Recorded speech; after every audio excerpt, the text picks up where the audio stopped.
প্রিয় ছাত্রছাত্রীরা, আজকে আমি তোমাদেরকে এই ভিডিওর মাধ্যমে ক্লাস 9 ইতিহাসের যে প্রশ্নগুলো দেওয়া আছে 2024 সালে রায়মার্টিন প্রশ্নবিচিত্রা, সেখানে প্রথম পর্যায়ের মূল্যায়ন অর্থাৎ ফার্স্ট সামেটিভের জন্য সেখানে স্কুল নম্বর 7 পেজ নম্বর 392, সেখানে যে সমস্ত প্রশ্ন আছে ইতিহাসের সমস্ত প্রশ্নের উত্তর আমরা এই ভিডিওর মাধ্যমে আলোচনা করবো। ভিডিওটা শুরু থেকে শেষ অবধি অবশ্যই তোমরা দেখবে, আর চ্যানেল নতুন থাকলে অবশ্যই চ্যানেলকে সাবস্ক্রাইব করে রাখবে পরবর্তী স্কুলের প্রশ্ন উত্তরগুলো পাওয়ার জন্য।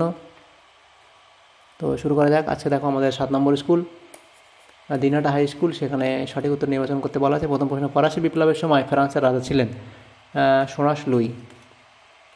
বাস্তিল দুর্গের পতন হয় 14 জুলাই 1789 খ্রিস্টাব্দে। ফ্রান্সে প্রচলিত বেগার শ্রমকে বলা হয় করভি। অর্থমন্ত্রী ছিলেন না ক্যানন।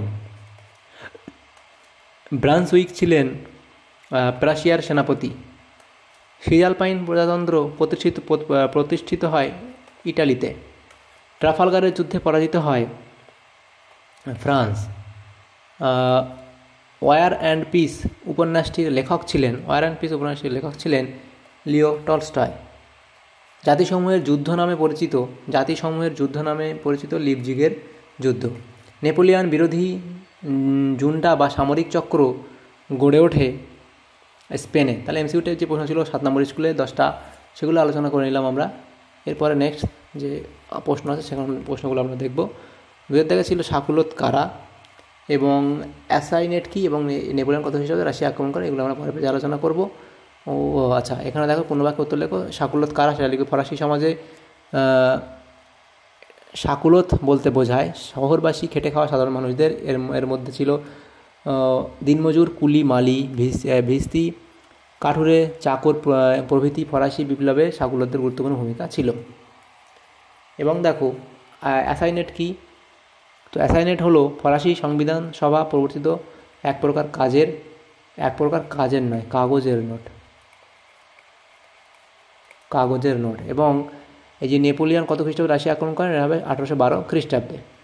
তারপর কয়েকসময়ের সঙ্গে খস্তম আমাদের মেলাতে হবে। এখানে দেখো কী বলা আছে। ফিজিওক্রাস্ট, এটা হলো অর্থনীতিবিদ। টেইলি, এটা হলো ভূমিকর। এবং লেথার দ্য ক্যাশে, এটা হবে পরওয়ানা। এরপর 4 দাগে যে প্রশ্নগুলো ছিল, নিচের প্রশ্নগুলো উত্তর দাও। যে কোনো 4টি প্রশ্ন উত্তর করতে বলা আছে। প্রথম প্রশ্ন, ইন্টেন্ডেন্টদের কাজ কী ছিল? পূর্ব শাসনকালে প্রাদেশিক শাসন ব্যবস্থার অন্যতম প্রধান স্তম্ভরূপে পরিচিত এক বিশেষ ক্ষমতাশালী রাজস্ব সংগ্রাহক কর্মচারী হলো ইন্টেন্ডেন্ট।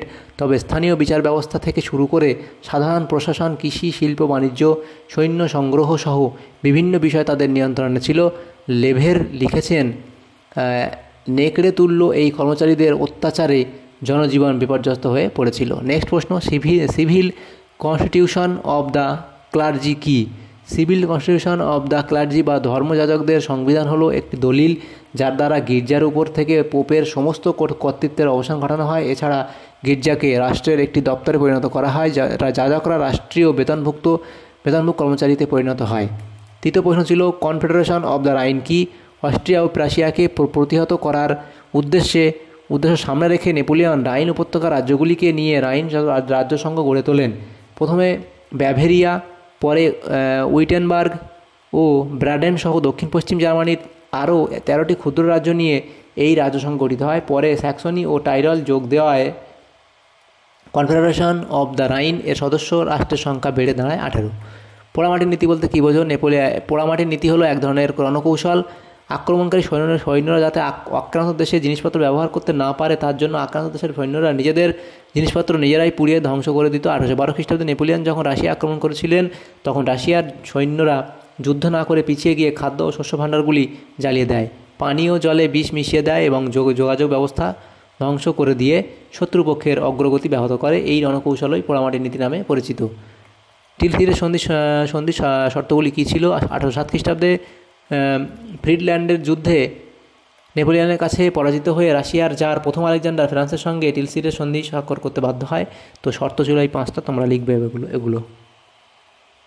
5 থেকে যে প্রশ্নগুলো ছিল, নিচের প্রশ্নগুলোর উত্তর দাও। প্রথম প্রশ্ন, ফ্রান্সের বিপ্লব পূর্ব কর ব্যবস্থা বিবরণ দাও। এটা বৈষম্যমূলক কর ব্যবস্থা লিখবে, পয়েন্ট করে সেগুলো লিখবে, এবং কর প্রদানকারী, কর আদায়কারী, সেই পয়েন্ট করে এগুলো লিখে দেবে।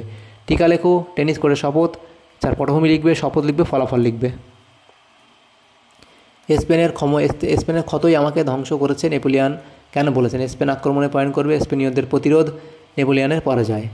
ফরাসি বিপ্লব কীভাবে সামন্ততন্ত্রের বিলোপ ঘটায়? সামন্ততন্ত্রের বিলোপ বলে পয়েন্ট করবে, এখানে ভূমিকা লিখবে, তার বিলোপ সামন্ততন্ত্রের বিলোপ বলে পয়েন্ট করবে এবং নাগরিকদের গণতান্ত্রিক অধিকার ঘোষণা, এই পয়েন্টগুলো করে লিখে দেবে, হয়ে যাবে প্রশ্ন উত্তর। 6 নম্বর দাগের প্রশ্ন ছিল, প্রথম প্রশ্ন, ফ্রান্সে সন্ত্রাসের শাসন প্রবর্তনের কারণ কী ছিল? সন্ত্রাসী শাসনের সংগঠন সম্পর্কে আলোচনা করো, দুটো প্রশ্ন এখানে। তো এখানে যেগুলো লেখা আছে এই পয়েন্টগুলো করবে, করে এটা লিখে দেবে, প্রশ্ন উত্তর তাহলে হয়ে যাবে। সন্ত্রাসী নীতি গ্রহণ, এগুলো পয়েন্ট করবে। তার নেতা হত্যাকাণ্ডের প্রতিক্রিয়া, সন্ত্রাসী শাসন অবসান। কোড নেপোলিয়ান কি? কোড নেপোলিয়ান পয়েন্ট করে এগুলো লিখে দেবে এবং এর দ্বারা তিনি কীভাবে বিপ্লবের আদর্শগুলি রক্ষা করেন।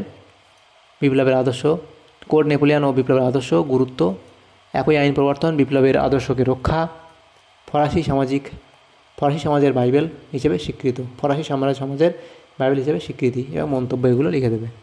তাহলে আমাদের ক্লাস 9-এর ইতিহাসের যে প্রশ্নগুলো ছিল 7 নম্বর স্কুলের হিস্ট্রি, সেই সমস্ত প্রশ্নের আমরা আলোচনা করলাম। তো যদি ভিডিওটা তোমাদের সামান্য উপকার এসে থাকে তো অবশ্যই লাইক করবে এবং বন্ধুদের সাথে শেয়ার করবে। আর যদি তোমরা পরবর্তী স্কুলের প্রশ্নগুলো পেতে চাও অবশ্যই আমার চ্যানেলটাকে সাবস্ক্রাইব করে রাখবে। Thank you, thanks for watching.